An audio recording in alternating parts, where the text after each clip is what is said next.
അത് അവിടെ ഒരു ബോർഡ് ഇങ്ങനെ ഫോറസ്റ്റ് ഓഫീസ് എന്നും പറഞ്ഞ് ഇങ്ങനെ ഒരു മരത്തേൽ എഴുതി വെച്ചിട്ടുണ്ടല്ലോ. TRP ഈ സൈഡില് ഈ ഒരു വളവ് ഇങ്ങനെ ഒന്നും കൂടെ കേറൂലോ, അവിടെ കുറച്ചും കൂടെ പോകുമ്പോ ചേട്ടാ ഇനി പോകുമ്പോ നോക്കിയാൽ മതി. ഇങ്ങനെ മരത്തിന്റെ അവിടെ ഉണ്ട് TRP ഫോറസ്റ്റ് ഓഫീസ് എന്നും പറഞ്ഞ വേളൂർന്ന് ഇങ്ങനെ ഒരു ബോർഡ് എഴുതി വെച്ചിട്ടുണ്ട് ഒരു മരത്തേല്. അവിടെ വരെ അവിടെ വരെ എത്തി. അപ്പൊ ഞങ്ങൾ പറഞ്ഞു ഇത് അടയാളം വെച്ചേക്ക് ഇനി നമുക്ക് ഇവിടെ മെറ്റിലിട്ടിട്ട് വരാം എന്ന് പറഞ്ഞു. അപ്പൊ പാറപ്പടിയും കൂട്ടിയിട്ടൊക്കെ നടത്ത് നേരെ താഴത്തേക്ക് പോയി കഴിഞ്ഞാൽ അമ്പലത്തിന്റെ അങ്ങോട്ട് വേളൂർക്ക് ചെല്ലും. ഞങ്ങളിപ്പോ കൈത്തപ്പാറയിൽ എത്ര എത്തിന്ന് വന്നിട്ട് അവിടെ ഇവിടെ ഒരു ഫോറസ്റ്റ് എന്ന് പറഞ്ഞൊരു ബോർഡില്ലേ അവിടെ വരെ എത്തി. അവിടെ വരെ എത്തിയിട്ട് ഞാൻ പറഞ്ഞു എനിക്ക് പറ്റൂല, ഞാൻ ഇവിടെ സമ്മതിക്കൂല, ഇതൊരു നമുക്ക് കണ്ടുപിടിക്കാം, അമ്പലം കണ്ടുപിടിക്കാന്ന് പറഞ്ഞ ഫോണേ കാണുന്നേ. എന്തായാലും ഇപ്പൊ കണ്ടുപിടിച്ചില്ലേ ചേട്ടൻ വഴി. എന്നിട്ട് ഇവിടെ ഇങ്ങനെ പറയുന്നുണ്ട് ഒരാളെ ഇവള് ഒരിക്കലും ആങ്ങളയുടെ കൂടെ പോയിട്ടുണ്ടെന്ന് പറയുന്നുണ്ട് ഈ അമ്പലത്തിൽ. അത് ചെറിയ വഴിയല്ലേ അമ്പലത്തിൽ പോണെന്നൊക്കെ ഇവള് പറയുന്നുണ്ട്.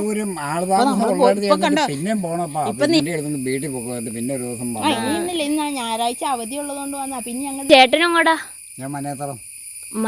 എന്റെ വീട് അവിടെയായിരുന്നു തറവാട്. ഞാൻ പിള്ളേരെയൊക്കെ പഠിപ്പിക്കാൻ വേണ്ടിട്ട് അവിടുന്ന് പോന്നതാ. 91 ഇവിടെ വന്ന ഞാൻ പോർഷന്റെ വാത്രമായിരുന്നു. അപ്പൊ ഞാൻ 60 വയസ്സ് കഴിഞ്ഞപ്പോ വാത്ര പണി ഇല്ലാതെയായി. പിന്നെ അങ്ങനെ ഞാൻ മേശരിപ്പണി. എന്റെ പേര് യോസെന്ന്, വീട്ടുപേര് വാലിയിരുന്നു. ഞങ്ങളിങ്ങനെ ഒരാളെ പോലും കാണുന്നില്ല ചോദിക്കാന്ന് ഇങ്ങനെ പറഞ്ഞു വരുമ്പോഴാണ് ഒരു മനുഷ്യൻ ഇത്ര നേരം നടന്നിട്ട് കൈതപ്പറക്കാൻ ഞങ്ങൾ നടക്കുന്നത്. ഞങ്ങൾ ബുദ്ധിമുട്ടുകൾ എന്നാലിപ്പോ നടന്ന വണ്ടി എടുത്തിട്ട് പൊക്കോ. മിറ്റിൽ അമ്പലത്തിൽ പോകണമെന്നുണ്ടെങ്കിൽ മിറ്റിൽ കൂട്ടിയിട്ടെടുത്ത്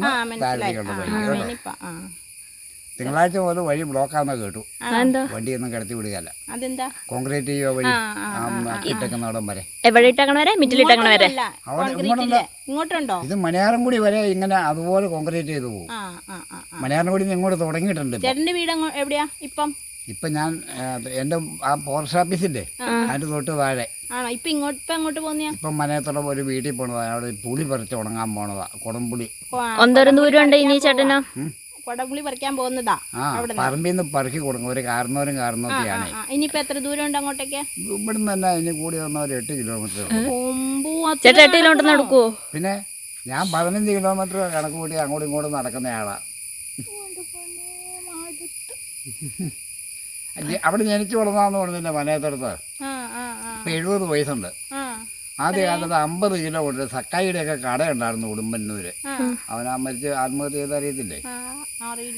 ആ പിന്നെ ഇപ്പൊ ഉള്ളത് കാഞ്ഞിരം അസി, മറ്റേ കാഞ്ഞിരം ഇവരൊക്കെ നമ്മുടെ കൂട്ടുകാരാ. അവർക്ക് അപ്പൊ ശരിയേട്ടാ, സന്തോഷം ചേട്ടനെ കണ്ടതാണ്. നമുക്ക് ഇപ്പഴാ വഴി തെറ്റിന്ന് മനസ്സിലായില്ലോ. എനിക്ക് നേരത്തെ മനസ്സിലായിരുന്നു. കണ്ടിട്ട് തിരിച്ചു പോകേണ്ട സമയം കഴിഞ്ഞു. ഇവിടെ 2-3 അമ്പലം ഇവിടെ പണിയായി നടന്നോ. അപ്പൊ ചേട്ടൻ ഇനി പോയിട്ട് തിരിച്ചു വരണേതി കൂടെ? ഇല്ല, ഞാൻ ഈ വ്യാഴാഴ്ച വരുവുള്ളൂ. അപ്പൊ അവിടെ എവിടെ തങ്ങും? അവിടെ വീടുണ്ടാ നമുക്ക്. ഈ കാരണവരുടെ വീടുണ്ട്. ആ കാരണവരുടെ വീടിന്റെ അവിടെ കിടക്കും. അവിടെ ഇതുണ്ടോ, സിറ്റി ആണോ അതോ ഇതുപോലെ? ചുമ്മാ 14-15 വീടുള്ളപ്പോ ആള് താമസമുള്ളത്. ചുറ്റോടിയേറ്റും വനമാന്നേ. 8000 ഏക്കർ വനമാ മൊത്തത്തില്. അതിനകത്ത് മാത്രമായിരുന്നു ഞാന്. അപ്പൊ അതിനിടയ്ക്ക് ഈ മനയത്തടം എന്ന് പറഞ്ഞാൽ ഞാനൊക്കെ ജനിച്ച് വളരുമ്പം 10-15 വീടേ ഉള്ളൂ. ഇപ്പൊ ഒരു 10-20 വീടുണ്ട് മൊത്തം. എല്ലാ വീട്ടിലും ആളില്ല താനും. ചാടി പോകുന്നല്ല. എന്നാലും ചേട്ടൻ ഈ അവിടം വരെ നടന്ന നാളെ ഇത്രയും ദൂരം ഇനിയും തിരിച്ചു കിടക്കണം അല്ലേ? അതൊന്നും ഒരു പ്രശ്നമുള്ള കേസല്ല. ഈ വഴിയൊന്നും മെറ്റില്ല ടാർ ചെയ്ത് കിട്ടിയ കൊള്ളാം. ഞാൻ ആദ്യം ഓർത്ത് എന്നാന്നറിയോ, വണ്ടി വെച്ചിട്ട് ഇനി വല്ല കൂണ് നോക്കാൻ പോയതായിരിക്കും. എന്നാൽ തന്നെ കുറച്ചു നേരം അങ്ങോട്ടും ഇങ്ങോട്ടൊക്കെ നോക്കിയിട്ട് ആരെയും കാണുന്നില്ല. വണ്ടി നമുക്ക് ഒരു കൂണ് ഇവിടെ കണ്ടപ്പോഴേ ഒരു ആമ ആ കൂണിന് തിന്നോണ്ടിരിക്കുക. അങ്ങനെ പോയിക്കില്ല.